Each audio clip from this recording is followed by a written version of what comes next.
اعوذ باللہ من الشیطان الرجیم بسم اللہ الرحمن الرحیم الرحمن الرحیم، رحمان ہے اور رحیم ہے۔ اب دوبارہ اس کی میں وضاحت نہیں کروں گا۔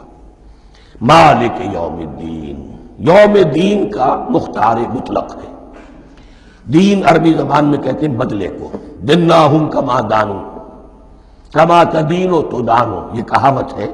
جیسے اردو میں ہم کہتے ہیں جیسا کرو گے ویسا بھرو گے، کما تدینو تو دانو، تو یہ ہے بدلہ۔ اس کا بنیادی مفہوم جو ہے وہ بدلہ ہے۔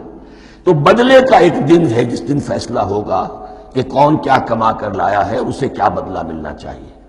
آیا اس کا برائیوں کا پلڑا بھاری ہے کہ اسے سزا ملنی چاہیے، یا اس کی حسنات اور نیکیوں کا پلڑا بھاری ہے کہ اسے جزا ملنی چاہیے، اس کا انعام اور اکرام کے ساتھ معاملہ کیا جانا چاہیے۔ وہ ایک دن ہے، اسے ہم یوم القیامہ کہتے ہیں۔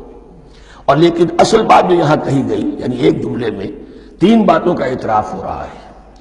بعث بعد الموت، ایک دن آئے گا کہ ہم مرنے کے بعد تمام انسان اٹھا لیے جائیں گے۔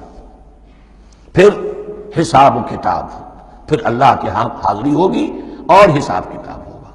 اور تیسرا یہ کہ اس حساب کتاب کے دن کا مختار مطلق اللہ ہے، یعنی کسی اور کو اپنے ذہن میں سہارا بنا کر آپ زندگی گزاریں کہ وہ مجھے چھڑا لے گا، یا وہ ہستی جو ہے اتنی زوردار ہے کہ وہ مجھے بچا لے گی، اس سے اپنے دل کو، اپنے ذہن کو بالکل پاک کر لیجئے۔ مالک یوم الدین، ایک دوسری جگہ پر قرآن میں آیا ہے، اس روز کوئی پکارنے والا پکارے گا لمن الملک اليوم للہ الواحد القہار، آج کے دن کس کا اختیار مطلق ہے؟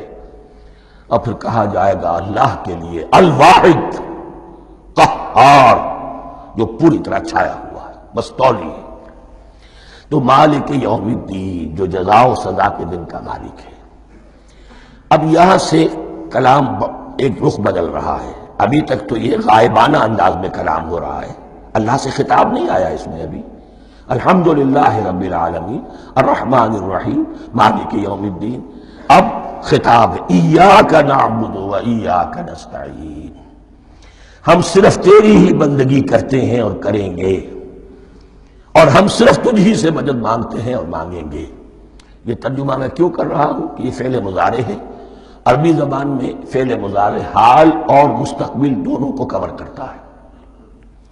ایاک کا جو ہے مفعول فاعلی جو ہے، مفعول جو ہے اس میں ضمیر مفعولی، اسے پہلے لا کر حشر کا مضمون پیدا ہو گیا۔ ہم تیری بندگی کرتے ہیں نہیں، ہم تیری ہی بندگی کرتے ہیں اور کریں گے۔ حال میں ترجمہ کیجئے تو یہ اظہار حال ہے، اور مستقبل میں ترجمہ کیجئے تو یہ ایک عہد ہے، قول و قرار ہے، بہت بڑا معاہدہ ہے۔ وَإِيَّاكَ نَسْتَعِينُ، اور صرف تجھ ہی سے مدد مانگتے ہیں اور مانگیں گے۔ اس میں بھی حال کا ترجمہ اظہار حال، اللہ کرے کہ واقعی ہمارا حال وہی ہو۔